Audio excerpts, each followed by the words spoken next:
Attention, responsable clap, Alex. Clapette verte, le roi du clap. The King of Cap. Génial. C'est parti. Bonjour à tous les deux. Bonjour Claire, bonjour Casquette verte. Ça va ? Non. Non, ça va mal. Alex. Non, franchement, ça va. C'est terminé il y a longtemps, c'est cool. On est aujourd'hui le dimanche 3 septembre et pour la deuxième année dans les conditions du direct depuis Chamonix à l'occasion de cette grande fête, on peut le dire, qui est l'Ultra Trail du Mont Blanc. Bonjour à Claire, Claire Benvart, que j'ai le plaisir de recevoir ici en vrai pour la première fois. On avait échangé déjà en distanciel. Alex, on a passé pas mal de temps ensemble ces derniers mois. C'est un petit format un peu différent d'habitude, ça sert au Majestic, mais on a un peu reconfiguré. Donc là, on est en mode CCC, café, croissant et courbature. Moi, non, ça va, mais. Moi, si. Courbature et point de suture aussi. Ouais, aussi. Okay, petit bobo à la tête, c'est ça ? Ouais, j'ai réussi à me casser la gueule à 3 km de l'arrivée. C'est quand même ballot, quoi. Combien de points ? Non, juste un, ça va. Juste un, ok. Bon, ça va. Merci à tous les deux, en tout cas, d'avoir accepté de trouver le temps. Il est relativement tôt. Et puis voilà, c'est très sympa d'être venu parce que vous avez fini quand même un UTMB il n'y a pas si longtemps que ça. Cet épisode, il va être dispo comme d'habitude au format audio. Et puis, vous pourrez aussi le retrouver au format vidéo. Question, est-ce que vous étiez déjà rencontrés en vrai, dans la vraie vie, l'un l'autre ? Ouais, parce qu'on fait quand même souvent les mêmes conneries, enfin les mêmes courses, l'Ultra 01, l'UTMB, le Kilamanen, ouais, tout un tas.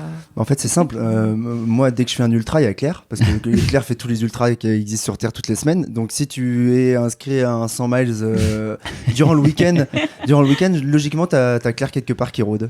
D'accord. T'as un index Claire, il y a l'index UTMB et l'index Claire, c'est le nombre de courses que t'as en commun avec Claire Benvart. Si t'as 900, c'est que t'es quand même assez calé. C'est exactement ça. Non, mais oui, on s'est souvent rencontrés. On est aujourd'hui le 3 septembre, donc c'est toujours la petite intro un peu déconne. C'est la journée internationale des gratte-ciel, ça vous le saviez, j'en suis sûr, mais c'est aussi la journée internationale de la santé sexuelle. Santé, Alex, puisque t'es en train de boire une bière. Il est quoi ? 10h28, 10h28, tout est normal. C'est légal. 10h28 AM. Donc c'est aussi la journée mondiale de la santé sexuelle. Voilà, et on sait que la santé c'est important, donc voilà, prenez soin de votre santé. Je vais vous présenter très brièvement. Claire, tu as 34 ans, originaire de Châlons-en-Champagne, tu es mariée, ton mari est pas très loin de nous, on lui fait coucou. Il surveille. Il surveille. Tu travailles à plein temps à Bâle dans une compagnie d'assurance, tu habites en France à la frontière entre la Suisse et l'Allemagne, tu as fait de l'escrime jusqu'à 23 ans, à très haut niveau, tu n'es pas une traileuse comme les autres, tu aimes beaucoup les ultras, du simple 100 miles, une petite bricole du dimanche matin jusqu'à des formats de plus de 300 km, et plus encore bien sûr, et puis les off, on parle, il y a beaucoup de choses à dire. Tu as fini 5e de la Western, Hard Rock, de la Hard Rock, excuse-moi. Et puis ensuite, tu as fait le Tao 200 miles aussi, dont tu nous parles rapidement, un format 200 miles, donc 330 km. Et ensuite, un petit UTMB en dessert, voilà. De quoi s'occuper bien pendant l'été. Alex, 31 ans, c'est ça ? Tu vis à Saint-Mandé, pas très loin de Paris. Tu es né d'ailleurs aussi là-bas ? Je suis né à Bagnolet dans le 9-3. Bagnolet, ok. J'ai vécu 2 jours et après j'ai bougé à Saint-Mandé. Ok. Tu as commencé la course à pied à 23 ans, c'est ça ? Tout à fait. Le trail il y a 5 ans, c'est ce que tu disais tout à l'heure. Tu es tombé rapidement dans la marmite, ça a échappé à personne. Tu as une vie très chargée aussi par le boulot, puisque tu as quand même tu as un travail qui t'occupe à plein temps. Voilà, tu jongles avec une activité très performante en course à pied, avec un temps plein consacré au travail, donc on sait combien c'est compliqué. Tu aimes aussi les projets off créatifs. Paris-Plage, c'est Trouville-Saint-Mandé, l'éco-trail aller-retour. Voilà, je peux faire toute la liste, 100 km autour de la pelouse du Parc des Princes et j'en passe. Triple vainqueur de l'Alliance Saint-Élion, victorieux à Koulamamène, que j'arrive à dire de mieux en mieux au fil des épisodes. L'UTMJ, l'UT4M Extrême, l'Ultra 01. Et là, tu retentes l'UTMB. Tu étais venu en 2019, qui était soldé par un abandon. 2021, 43e place. 2022, très belle 18e place. Et puis cette année, 2023. Ça va ? J'ai dit ce qu'il fallait à peu près. On va parler donc de l'UTMB aujourd'hui qui célèbre ses 20 ans, une course de 171 km, 10 000 mètres de D+, une course qui s'est imposée mondialement, ça vous a pas échappé, à parcourir donc de moins de 20 heures pour les plus rapides jusqu'à 46h30 pour les derniers qui finiront l'arche, donc ça veut dire qu'ils arrivent là au moment où on enregistre, ils sont encore en course, les derniers arriveront dans 6 heures, donc bon courage à eux. Voilà, c'est bien plus qu'une course, évidemment, c'est une aventure transformative. Il y a déjà 907 abandons là, au moment où on se parle. Donc, c'est énorme. Ça cogne un peu comme le micro d'Alexandre. Désolé pour les oreilles de tout le monde. Première question, comment est-ce qu'on se... Ah, attendez, il y a un petit jeu dans cette émission. Ça m'aurait étonné que tu un petit jeu. J'ai 3 mots-clés, en fait. Si l'un de vous dit ce mot-clé, il y a une question qui pique, qui tombe. Ok. Donc si je sais pas, vous dites choucroute et que moi j'ai décidé que j'avais une question à vous poser sur la choucroute, on interrompt la discussion et je vous pose la question relative aux mots-clés. Ah mais attends, oui, mais tu veux nous les donner les mots-clés ? Bah non, justement, c'est vous, sans vous en rendre compte, à un moment, vous allez dire j'ai pris mon bâton, et là, hop, tu Ok, l'as d'accord. dit avant Claire, c'est pour Il toi faut la question. utiliser que du lexique qui n'a rien à voir avec la course à pied, Ouais. parce qu'il doit être en plein dedans. Ouais. Donc, Je parle pas de chaussures, On va tu parles parler pas de satellites et de choses comme Ravito. ça. Ouais. Tu Ouais, dis surtout pas Ravito. Pas Ravito. Ou de c'est- neurochirurgie, enfin voilà, ce genre de choses. Ouais, bon. Classique. Donc, j'ai oublié ce petit Ravito Orson, détail. je crois que c'est. Bon, on se réveille à quelle heure et dans quel état un lendemain du TMB? Est-ce que la nuit, déjà, ça se passe comment? Est-ce que ça tire de partout? Toi, Claire, t'es réveillée hier dans la soirée. Alex, un peu plus tôt. Oh, moi, j'ai très très bien dormi. Mais ouais, ça tire un peu de partout. Mais non, après, enfin, t'arrives, t'as qu'une seule envie, c'est déjà de dormir, quoi. Alors, limite, si tu pouvais t'allonger sur la ligne d'arrivée et dormir, tu le ferais, quoi. Même s'il y a du bruit et des tas de personnes qui applaudissent toutes les 30 secondes, moi, j'aurais pu dormir là, quoi. Il n'y a pas de souci. Non, moi, c'est un autre délire. Moi, je suis parti au bar derrière. On a bu plein de pintes avec pas mal de monde, de copains, de gens qui passaient, de gens qui étaient venus supporter tout le long et on a débriefé. Et non, et dormir, moi, c'est très dur à chaque fois après les ultras parce que tu revis la course, tu revis les émotions, tu dis qu'est-ce que j'ai fait, pas bien fait, tu revis des trucs qui sont intenses. T'as la voix de Courtenay qui te hante dans la nuit parce que tu l'entends derrière toi. Un mot-clé, je suis désolé. Courtenay. Ouais, Courtenay. Donc j'interromps, il y a la voix de Courtenay. Alors, Victoire, record. Courtenay, je cache parce que je te connais. Brosse Alex, à dents. tu vas passer ton œil par-dessus. Il y en a que 3. Hein.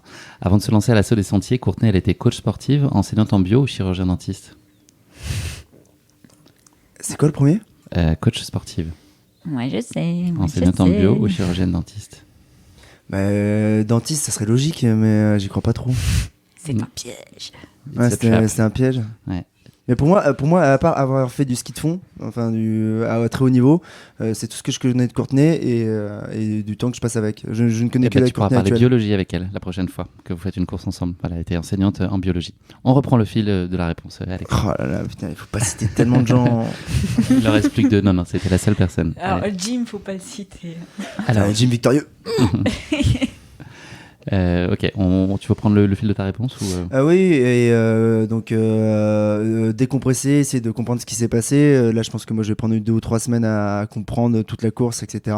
Et non, ouais, les jambes qui douillent sur un UTMB, en tout cas l'avant-poste, ça court.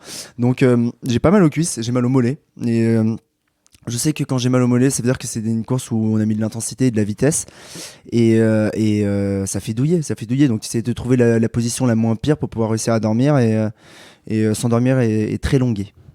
c'est toujours une course à part pour vous, là, l'UTMB Mont-Blanc? Claire, est-ce que toi, tu Ah, attaches quelque chose c'est de clairement les particulier? championnats du monde d'ultra, quoi. Enfin, il y a un tel niveau, il y a une telle compétition, il y a un tel monde aussi. Enfin, je veux dire, c'est la seule course où avec la Diag, où tu peux vraiment te dire que tu as 2500 coureurs, une ambiance de folie et un plateau. Enfin, voilà, là, ça veut vraiment dire quelque chose. Faire un top 10 ou un top 20, ça veut vraiment dire quelque chose. C'est pas faire top 20 à la course à saucisson, quoi. Tu sais vraiment que tu as les meilleurs qui seront là.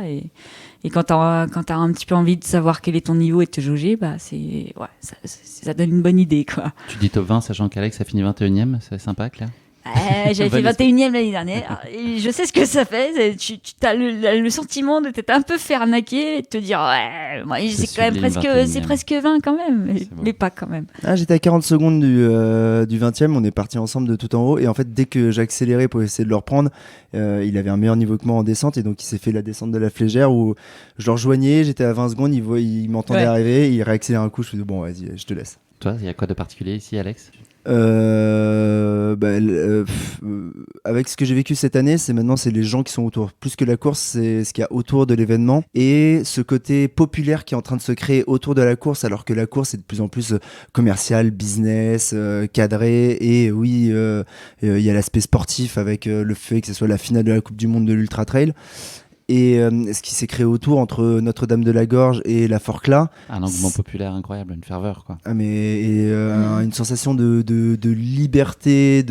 C'est une lendemain de finale de la Coupe du Monde de football à certains moments et c'est de la folie absolue. C'est de la folie absolue. Ce qui est Notre-Dame et la Forclaz, il faut que ça perdure.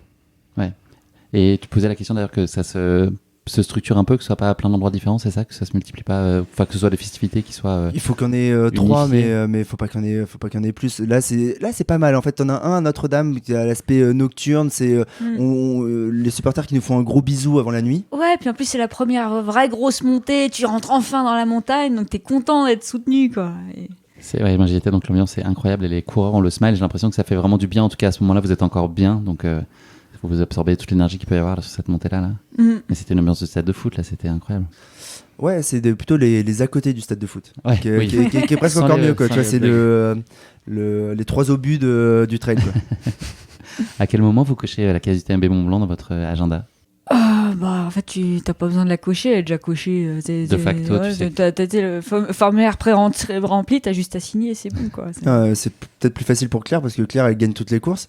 Donc, elle a la qualif à un moment ou à un autre. Moi, je l'ai coché que en Suède, quand on était, quand on a eu la qualif à ce moment-là. C'est le moment où c'est rentré dans le jeu, quoi, c'est tout. Oui, c'est vrai que moi, pareil. Enfin, je veux dire, oui. Maintenant qu'il faut se qualifier, c'est vrai qu'avant, t'étais élite, tu n'avais pas vraiment besoin de réfléchir. C'est vrai que maintenant, dans votre esprit, en tout cas, au-delà des considérations. Bon, c'est vrai que moi, j'ai moins besoin de réfléchir aussi, parce que je dois avoir genre 30 Rolling Stones. Donc là, je pense que si je vais au tirage au sort, je dois avoir 98% de chance. Voilà. D'ailleurs, si quelqu'un veut des Rolling Stones, j'en ai à vendre. Mais oui, non, globalement, tu sais que tu as envie de faire l'UTMB l'année prochaine et tu vas faire ce qu'il faut pour te qualifier, quoi. Donc, Ah ouais, tu vois, je sais pas, moi. Aujourd'hui, je me suis dit, c'est peut-être mon dernier UTMB avant très longtemps. Alors moi aussi, parce que j'en ai tellement chié. Et puis surtout, l'année prochaine, ils vont faire une Swiss Peak 660. Et ça se refuse pas. Donc, c'est Noël déjà, là. C'est Noël, ouais. Ouais, toi, Alex, tu te questionnes ? Mais non, mais je me pose la question, est-ce que je pourrais me requalifier ? J'ai pas de Rolling Stone, je crois pas que l'UTMB rapporte des Rolling Stone. Non. Je vais en Suède faire un bail, le Kula by UTMB, je sais pas si je ferai le top 3 cette année. Donc si je l'ai pas, j'irai peut-être faire autre chose. Il y a une course que j'ai pas faite, la CCC, c'était mon premier 100 km, après j'ai fait que l'UTMB. Donc il me reste la TDS, pourquoi pas aller accrocher la TDS pour aller jouer là-dessus aussi.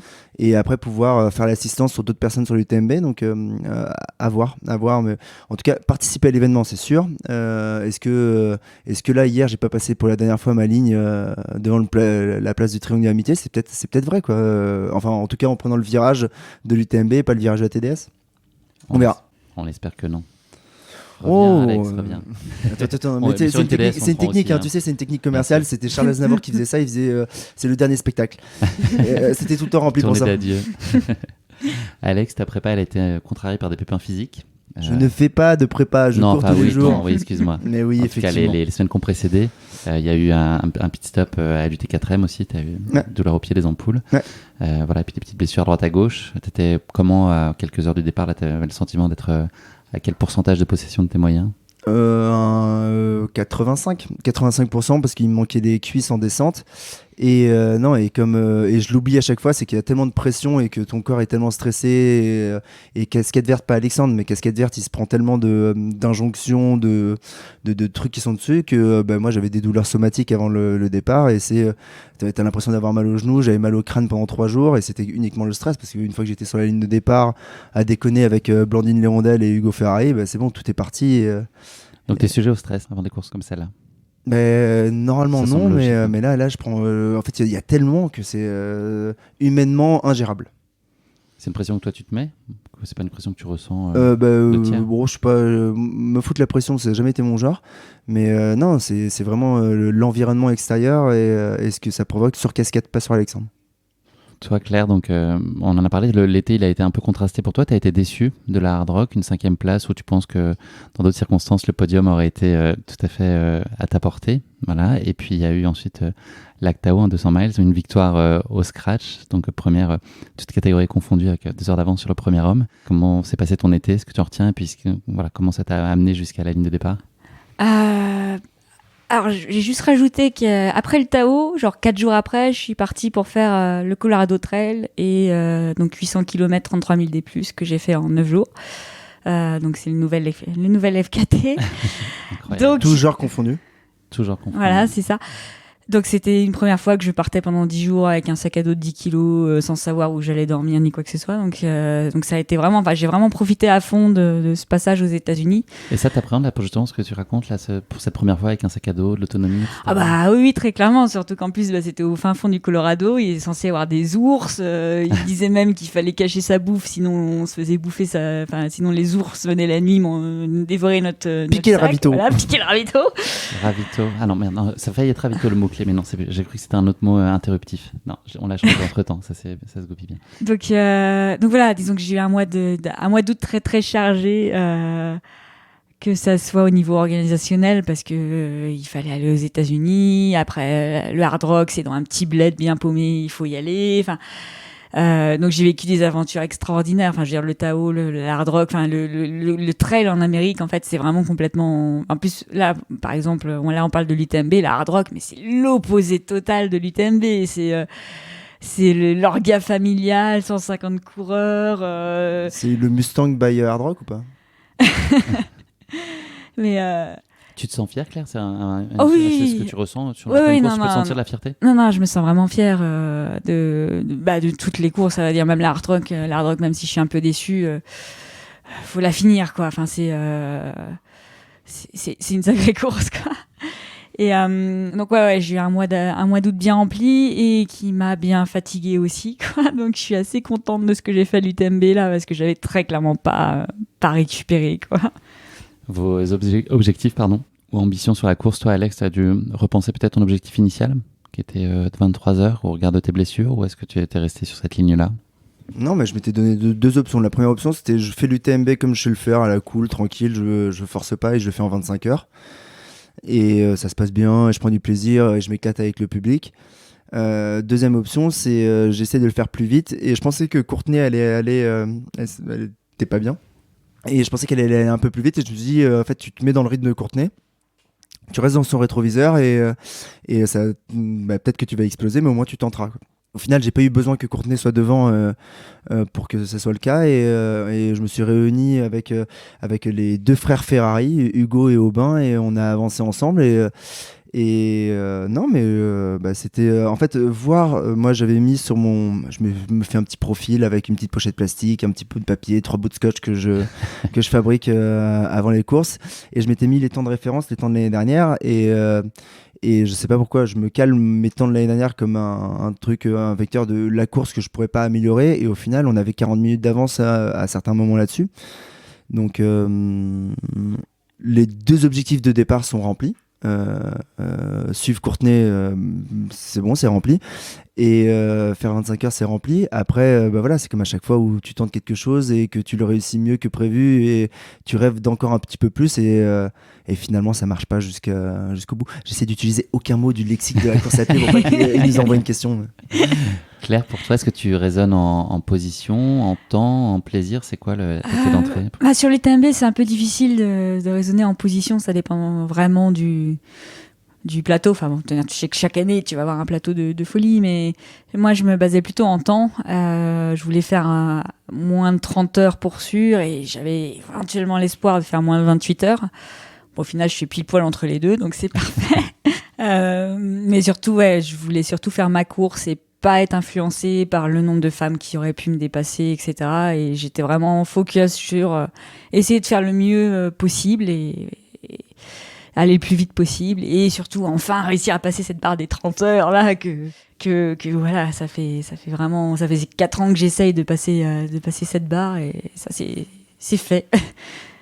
c'est cool du coup.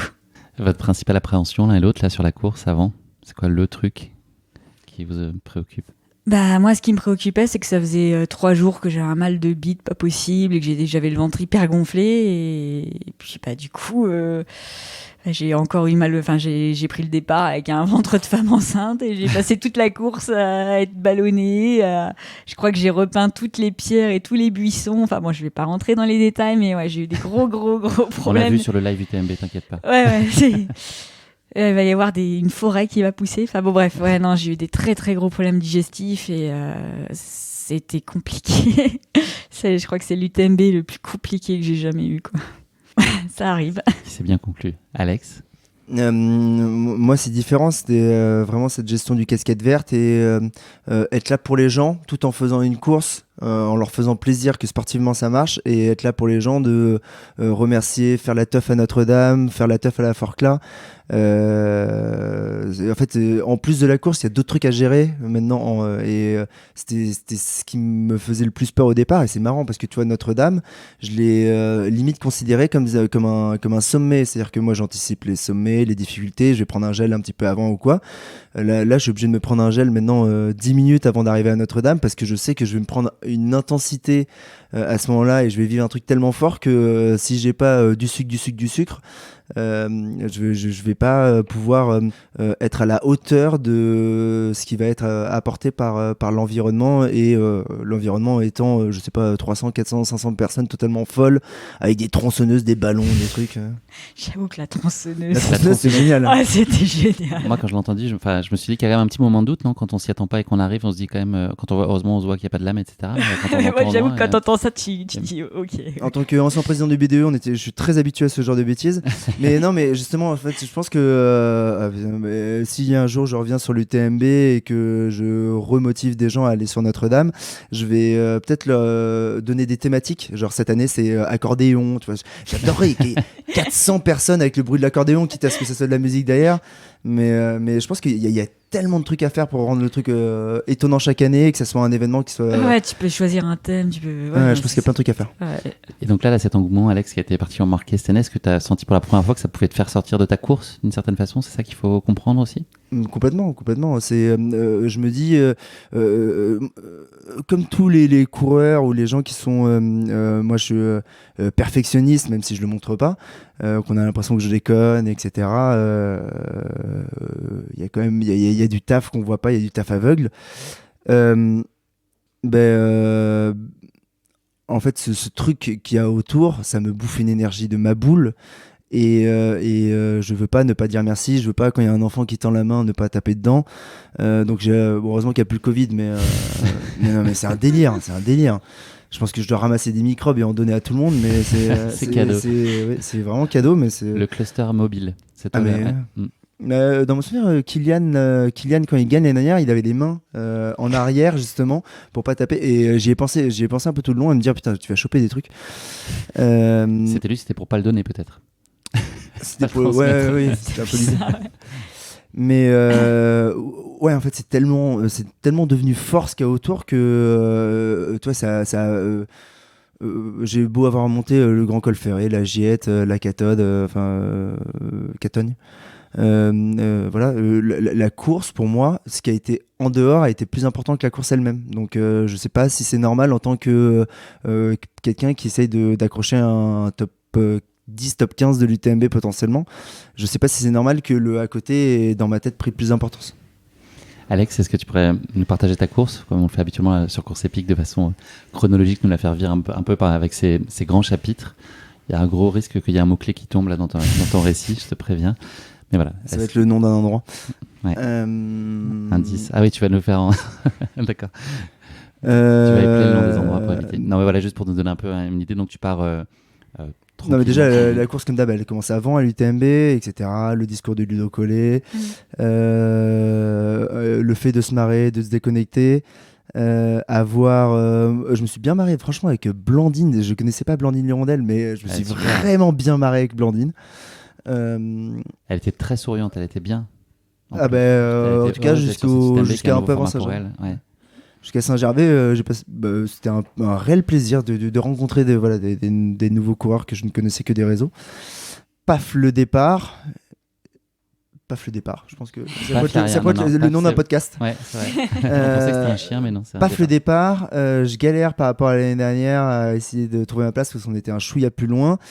Et je sais pas pourquoi, comme chaque année, j'ai envie de me retrouver devant, etc. Donc je galère à accélérer. J'avais retrouvé Mathieu Blanchard qui était en tête de position. J'arrive à me mettre à côté de Mathieu. On discute un peu. Et c'était drôle de discuter avec Mathieu dans les rues de Chamonix. Voilà. Vous parlez de quoi? Vous parlez de la course? Vous parlez d'autre chose? C'est quoi le genre de discussion? Non, Mathieu, moi je lui dis vas-y, tu nous le cales en 19h30, tu fumes tout le monde. Moi je parle assez cru comme ça. Et lui il me dit non, mais non, on est là pour le plaisir, le fun. D'abord c'est le plaisir, d'abord c'est le fun. Et j'avais envie de lui dire mais non, mais là tu parles à moi, tu parles pas. T'étais pas en train de parler à Guillaume sur course épique. Me sors pas ta sauce quand même. Donc non. Et à ce moment-là, on a Ludo Pomery qui part devant, qui met 200 mètres à tout le monde, qui s'arrête sur le bord et qui applaudit, et qui s'arrête et qui applaudit les gens qui passent. Allez les gars. Génial, Ludo. Ludo est formidable. C'est Ludo. énorme.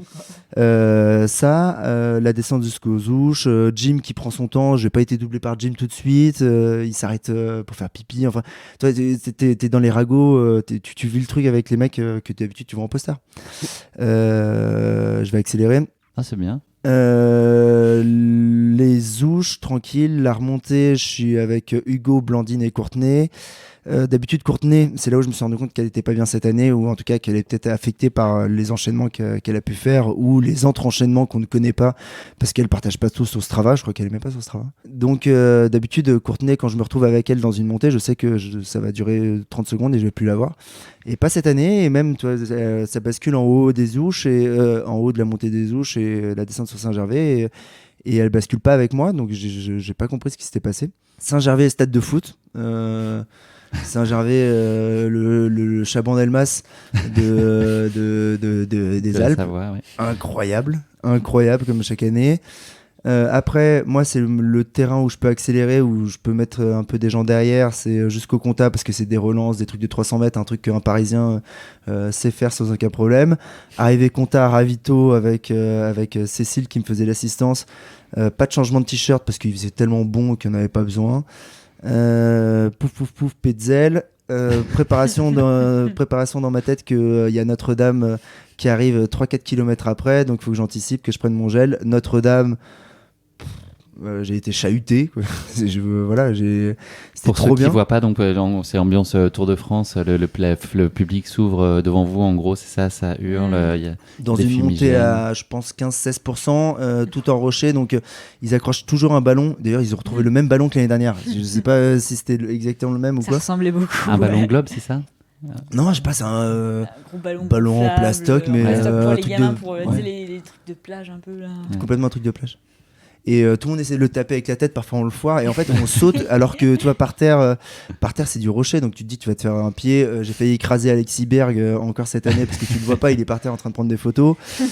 Et ça, donc c'est le petit bisou des supporters avant d'attaquer la nuit, parce que il y a la Balme, et à partir de la Balme tu rentres dans la course et il y a plus personne et c'est le vide.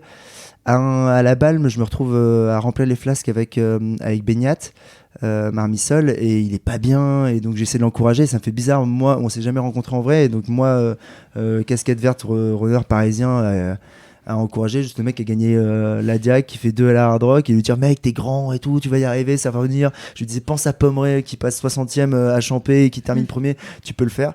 Bon, a priori ça n'a pas marché, donc il faudra que je redébriefe avec lui. La Balme, après Croix du Bonhomme et la doublette du Croix du Bonhomme. L'avantage c'est d'avoir fait la Rocco, donc je le savais, j'ai bien anticipé.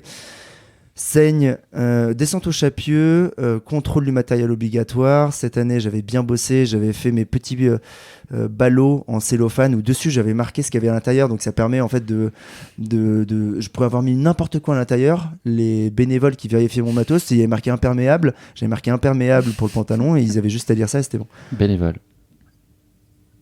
Ah. J'ai dit quoi? Ah, t'as dit un mot-clé. Ah, bénévole. Bénévole. Combien il y en avait sur la course? 2300, 2000 croissants ou 2000 fois 100? Il y avait 2300 bénévoles. Sur l'UTMB au global, pardon, excuse-moi. Il y avait 2300 bénévoles. Ouais. C'est la bonne réponse. Ça me paraît. C'est un parcoureur, quoi. Ouais, Ouais, c'est quasiment un parcoureur. Non, au global Ouais. sur la semaine, pardon. Ouais, 2300. ouais. Donc c'est pas 2300 ni 2000 fois 100. On reprend. Vérification du matos obligatoire, les Chapieux. Sortie des Chapieux, il y a un mec qui me tend une casquette en me disant je veux trop une dédicace. Et donc j'ai réussi, Une dédicace. et je lui dis je m'arrête pas, je vais pas m'arrêter. Et donc il me dit t'inquiète. Donc il me donne un stylo, et je me suis dit marquer casquette verte en courant, ça va vraiment être dur, il y a trop de lettres. Donc il avait une casquette verte et j'ai juste marqué CV dessus, donc ça peut être curriculum vitae, ça peut être tout ce que tu veux. Et il m'a dit putain mais balance le stylo. Je lui dis mais mec t'es sérieux ou quoi? Ça, la relance jusqu'à la Seigne, montée de la Seigne, pas de souci. Je me retrouve en haut de la Seigne avec Aubin Ferrari et Hugo Ferrari, et là on voyait pas à 1 mètre. Donc heureusement que la reco avait été faite et que je connaissais par cœur les chemins et que eux aussi connaissaient bien et que ils ont imposé de pied de montagnard. Donc voilà, à 3 on avançait quand même mieux parce que j'arrivais à avoir le chemin avec eux. Les pyramides calcaires qui s'est très bien passé pour moi, contrairement à d'habitude où je prends cher et c'est un univers un peu particulier pour quelqu'un qui n'aime pas les cailloux.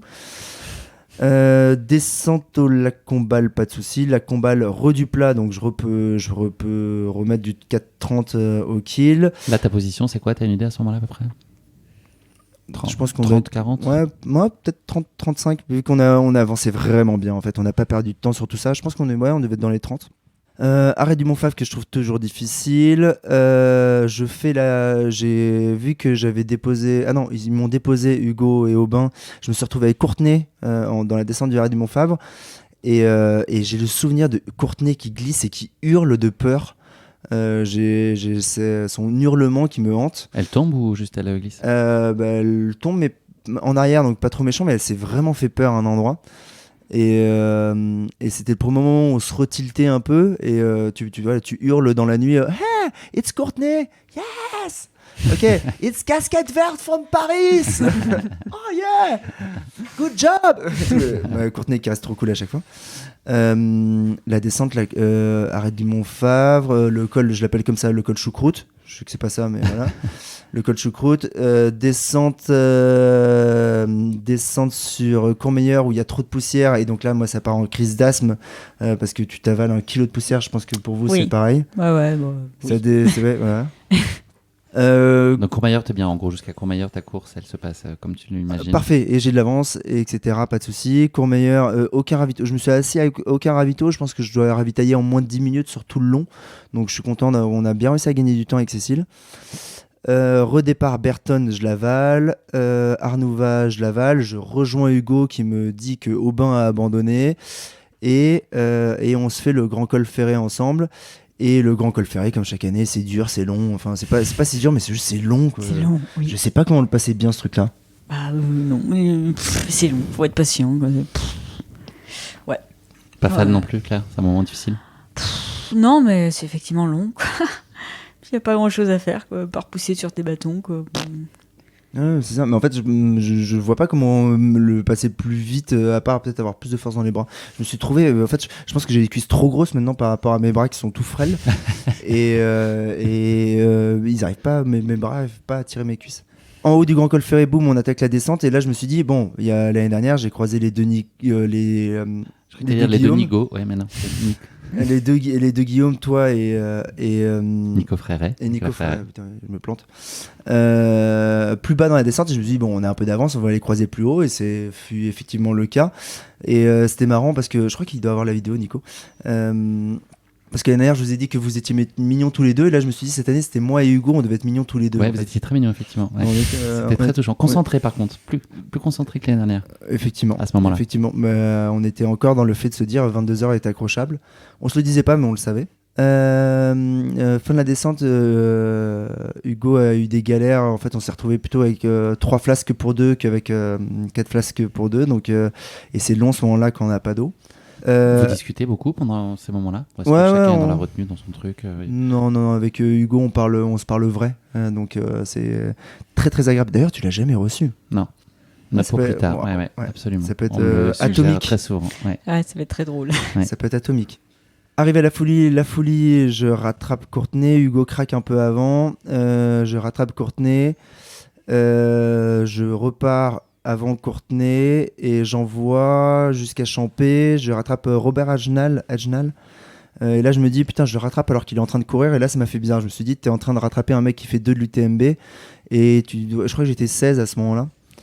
Et je me dis, comme à chaque fois, tu essaies de te dire, c'est pas possible, ça n'existe pas ce que je suis en train de faire. Et pourtant, t'es en train de le faire.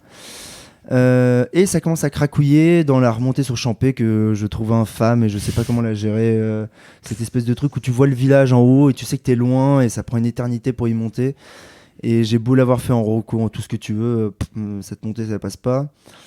Et à Champé, j'arrive pas à avoir le déclic. Je fais le ravito, et à la sortie du ravito, j'arrive pas à avoir le déclic de redémarrer. Et là, mon corps s'éteint et il faut sauver les meubles, les enfants, les femmes et tout foutre dans la barque avant que le bateau coule. C'est quoi, comment ce déclic là qui s'enclenche pas, c'est quoi tu penses? C'est ça arrive trop pas tout le temps. usé, ouais, c'est pas systématique en gros. Ouais, je pense que réussir à rentrer dans une transe de tout déconnecter et de se dire allez, il reste 40 bandes, 3000, presque, peut-être un peu moins. Tu déconnectes tout, ça va te prendre 7 heures, 8 heures si t'es pas bien et 6 heures si t'es bien. Ouais, c'est pas systématique. C'est pas systématique et il faut sauver les meubles. Il faut sauver les meubles et j'avais gardé maintenant à partir de ce moment-là, ma motivation n'était plus le temps ou le classement ou quoi, je m'en foutais, top 20 je m'en foutais. C'était de laisser. Je sens le mot-clé arrive. Non, il est pas loin. non. Vas-y, ouais. Non, c'est laisser Hugo et Courtenay derrière. Ok. C'est pas derrière. Bon, bah, Non, c'est pas derrière. Derrière. On a une petite question sur le Trophillon. Alors. Non, et après toute la fin j'ai juste subi de Champé à Chamonix. Il y a eu très peu de plaisir, en descente un petit peu alors que c'est pas mon domaine, mais c'est le seul moment où j'arrivais à courir, donc voilà. Mais sinon ça a été voilà, une lente agonie jusqu'à rentrer à Chamonix et vivre quoi, là, l'arrivée dans ce moment-là, il se passe quoi dans ta tête quand c'est compliqué là, t'as pas une cave à toi? J'ai appris qu'est-ce que je fous là, tu vis des trucs comme ça? Non, le qu'est-ce que je fous là, c'est jamais le cas parce que je sais pourquoi je suis là, mais c'est t'as pas le choix. T'as pas le choix et le casquette verte où tu te prends tous les 50 mètres des gens qui t'encouragent, etc. Tu peux pas leur dire, enfin tu peux pas abandonner devant eux quoi. Donc il y a ce truc là, mais c'était ouais, les 7 dernières heures de mon UTMB ont été pas agréables du tout quoi. C'est redevenu agréable à 500 mètres de l'arrivée parce que c'était la folie absolue et que les gens attendaient Courtenay et ils ont eu moi. Donc voilà. Mais non, c'est compliqué la fin. Compliqué non, mais ça fait partie du jeu. Ça fait partie du jeu. Ça fait partie du truc. Mais ouais, c'était désagréable à souhait. C'est parce que j'ai pas réussi. J'ai réussi à pas dire son mot. Ouais, franchement c'est fort. Je compte sur toi, Claire. Claire, est-ce que tu peux nous partager, toi, ton UTMB dans les grandes lignes aussi, oui, comment tu l'as vécu, comment tu l'as ressenti les cette année lignes. par rapport au précédent? Qu'est-ce qui a été différent? Bah déjà, j'ai pris le départ un peu, comment dire, pas très bien. Mais par contre, je me sens beaucoup plus forte que les autres années. Enfin, j'ai fait une saison de folie, donc j'étais assez confiante, on va dire, que même avec un problème de ventre, je savais que j'allais pouvoir faire une belle course. Ça s'est très très bien passé jusqu'à Champé. Tout le début, je l'ai passé nickel avec. J'étais genre avec Maïté Mayora pendant le délai vrai, j'arrivais à tenir son rythme en montée. Enfin voilà, je me sentais vraiment bien. Et quand tu vois que t'as pas mal d'élites qui sont derrière toi, ça te fait plaisir quoi, de te dire que tu peux faire jeu égal avec des gens qui sont censés être vachement plus forts que toi. Voilà, je suis arrivée à Courmayeur en 12 heures, alors que d'habitude j'y arrive plutôt en 13 heures. Donc je suis enfin partie de Courmayeur alors qu'il faisait encore nuit, donc ça c'est cool.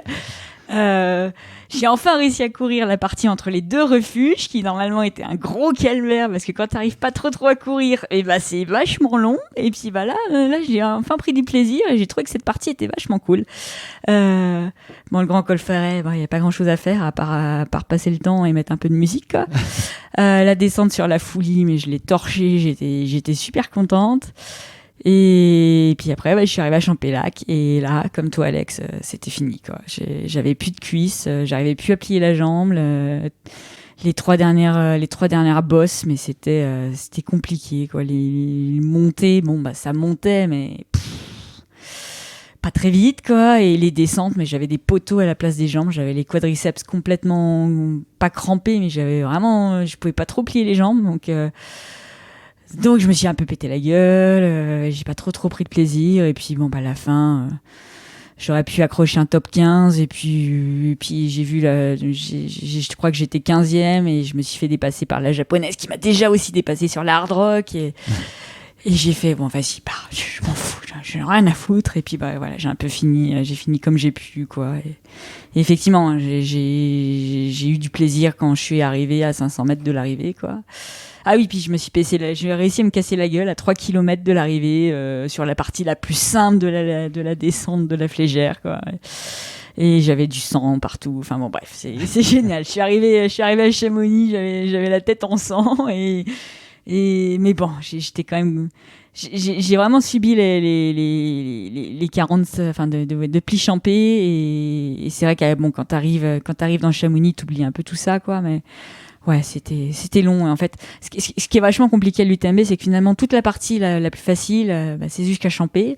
Et après, il te reste quand même 45 km, mais vachement dur, quoi. Enfin, vachement plus dur que le début, en tout cas. Mais bon, ouais, non, je suis très contente de ma course. Satisfaction prime, ouais. Voilà, faire un top. C'était mon 17e ultra de l'année, avec des belles boucheries. En septembre. Ouais, c'est ça. Voilà, donc je pense que c'est pas mal. C'est quand même pas mal de faire 16e femme de l'UTMB, parce que si je regarde les 15 qui sont devant moi, avec une telle densité, je pense que elles se sont préparées spécifiquement pour l'UTMB, alors que moi je suis une coureuse de 200 miles. Donc le 4,30 au kilo, je le fais jamais, quoi. Enfin, je le fais à l'UTMB, quoi. Donc je crois que j'ai battu mon PR sur 8 km là à l'UTMB, quoi. Voilà. Tu as donc bouclé la course en 29h12 et toi, Alex, donc tu as fini 21e en 23h03 minutes. Ton temps de repos total, c'est 10 minutes 52. Putain, je suis pas sous les 10 minutes. Ouais, mais c'est beau quand même. Et toi, Claire, pour info, c'est 49 minutes, je crois, de mémoire. 49 minutes 54. J'ai pas d'assistance et j'ai eu des gros problèmes pour m'alimenter. Donc, j'ai géré un peu dans les stands et essayé de trouver un truc que je pouvais manger et je trouvais rien, quoi. Enfin, voilà. Je vais bientôt vous libérer parce que vous avez l'un et l'autre des engagements. Juste votre feeling sur le podium, chez les hommes, chez les femmes, ça vous fait quoi, cette victoire de Jim, la 3e place de Germain, Courtenay aussi qui illustre une fois de plus son talent sur cette course où ça a été quand même plus difficile pour elle. Je fais quand même la vanne parce que Katharina Hartmut, qui finit 2e chez les femmes, donc Hartmut ne casse pas seulement les prix, elle casse aussi les chronos. Puis Blandine, très belle 3e pour sa première tentative sur 100 miles. Non, ça c'est vraiment bien parce que c'est vraiment son premier 100 miles, quoi. C'est top, ça. Il vous plaît ces podiums là, l'un et l'autre? Jim libéré, délivré, quoi. Ouais. Ça y est, il peut repartir aux États-Unis. Non, mais c'est il a son visa, ça y est, il peut rentrer. Trop bien. Moi, quand j'ai commencé l'ultra et quand je suis venu pour la première fois sur la CCC en 2017, à l'époque, c'était de l'affrontement. Il y avait un peu le mauvais Jim contre le bon Kylian. Et il voulait déjà le gagner, et puis la légende s'est créée de il n'y arrivera jamais, et il a réussi à le faire cette année, et c'est génial. Et j'ai eu, en fait, voilà, on le redisait, mais nous on n'est pas au courant de ce qui s'est passé, donc dans 3 semaines, un mois, peut-être qu'on saura exactement le détail, mais j'ai vu rien qu'une story qui m'a fait plaisir, c'était de voir François en train de ravitailler Jim, et voilà, quand tu connais un peu ce qu'il y a derrière, tu te dis que voilà, c'est un petit plaisir de coureur d'élite, et ils ont vécu le truc, et Jim a défoncé l'UTMB. Donc enfin un Américain homme, parce que femmes, il y en a eu des dizaines, pas des dizaines, mais il y a eu 8 ou je crois 7 ou 8 victoires féminines américaines. Donc ça, Zach derrière, qui a pas réussi. Serge Germain, magnifique en 3e place. Vu les gros bras d'honneur qu'il m'a fait avant les ouches, quand je lui disais allez, il se retournait, il me faisait des bras d'honneur. Trop bien. Et côté féminin, moi en fait, voyant Courtenay pas bien comme ça, j'avais peur parce que je connaissais pas les classements, mais j'avais peur de me dire que elle va se faire doubler, elle va se faire piquer un petit peu par celles qui vont revenir derrière. Donc ça devait pas être tout proche. Mais très bien aussi. Blandine, formidable. Moi, pour les petits échanges que j'ai eu avec Blandine, j'ai découvert quelqu'un avant de découvrir quelqu'un qui fait 3 de l'UTMB, donc ultra propre.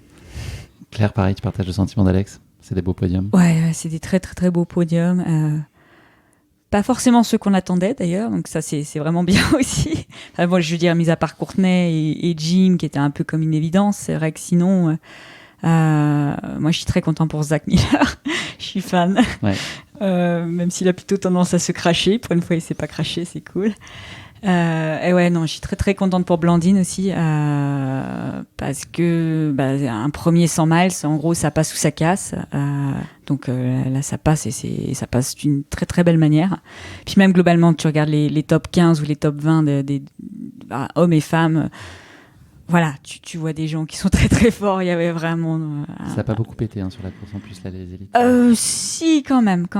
Enfin, je sais plus, je crois que... je m'en fiche un peu de mon classement, mais j'ai pas doublé beaucoup de femmes. Par contre, je crois que j'étais genre peut-être 25e à Courmayeur et au final je finis 16e. Donc ça a quand même ça a pété un peu quand même. Et tu parles de podium, mais il y en a un qui va le faire dans quelques années et toi tu l'as dans Popote et il fait 10 sur son premier 100 miles. Voilà. Baptiste Chassagne, ouais. Baptiste Chassagne. Très heureux de ce résultat. Là, première UTMB 10 sur une année comme ça, tu vas le gagner l'UTMB, Baptiste. Je sais pas quand c'est que ça va arriver, mais tu vas gagner. Ouais, on lui souhaite. J'ai 2 dernières questions avant de vous libérer. On va faire rapide. Ce que vous retenez en 2-3 phrases chacun de votre UTMB là, cette édition. Qu'il faut que je travaille ma vitesse parce que c'est bien de faire du 200 miles, mais tu prends un rythme où tu trouves qu'un 100 miles c'est un sprint, quoi. Donc voilà. Des devoirs pour la prochaine fois. C'est ça. Et toi, Alex? Tout le bord du chemin, en fait, ce qu'il y avait en dehors du sentier. C'est ce que j'ai retenu et c'est ce qui est pour l'instant le plus fort pour moi, quoi. Est-ce que c'est dur le retour à la vie réelle après l'UTMB ou est-ce que les choses se remettent en place rapidement, normalement, ou est-ce qu'il y a un petit blues une fois que tout ça s'arrête, cette effervescence? Demain matin, boulot normal. Ouais, demain matin, boulot, ouais. Donc, non, c'est pas... Les pieds un peu lourds ou pour plein de raisons différentes? Disons que d'habitude, je vais au boulot en courant. Là, il est possible que je sorte un vélo, quoi. Toi, Alex, t'as du mal à te sortir de cette effervescence ou non, pas tu du tournes le chapitre, se clôt et puis on passe à la suite? Pas du tout. Je pense que c'est une question d'habitude. Peut-être que le premier, je mettais 2 semaines à m'y remettre. Là, demain, je suis au boulot et je vais rentrer en courant et puis voilà. Merci beaucoup à tous les deux pour votre disponibilité. Je vais vous laisser filer. C'était très chouette d'avoir votre débrief. Bravo à vous. Vous avez fait des très belles performances l'un et l'autre. Bravo génial. À toi pour la MCC, parce qu'on ne le dit pas assez. C'est vrai, parlons. Le vrai résultat de la semaine. Merci beaucoup, Alex. Merci à tous les auditeurs, aussi les spectateurs du podcast. C'était une super belle semaine. On a beaucoup publié sur les réseaux et puis voilà, ces formats vidéo et audio. Merci à mon équipe aussi, très précieuse. Salomé, ici présente, qui m'a beaucoup aidé. Morgane sur la partie réseaux sociaux qui a été formidable. Et Clara aussi qui nous a accompagnés sur la partie créa. C'était un plaisir de bosser avec eux. Merci donc à tous. Et puis je vous donne rendez-vous très vite pour de nouvelles aventures. Elles seront belles avec vous, c'est sûr. Bonne continuité, bonne année, et bonne continuation surtout. C'est bonne continuité, c'est au Québec, je crois, on dit ça. Bonne continuité. Je vous libère, merci. À bientôt. Merci d'avoir écouté cet épisode. Si vous l'avez écouté jusqu'ici, c'est qu'il vous a probablement plu. Alors n'hésitez pas à noter le podcast et rédiger un avis sur votre plateforme d'écoute favorite. C'est essentiel pour soutenir ce travail indépendant. Cela ne vous prendra que quelques secondes et ça change beaucoup de choses pour le podcast. Et pour être sûr de ne manquer aucune course épique à venir, n'oubliez pas de vous abonner sur votre plateforme d'écoute. Merci encore infiniment pour votre soutien, votre fidélité et vos chaleureux messages que je lis et auxquels je réponds avec un immense plaisir. S'il vous plaît, continuez. À très bientôt pour une nouvelle course épique, évidemment.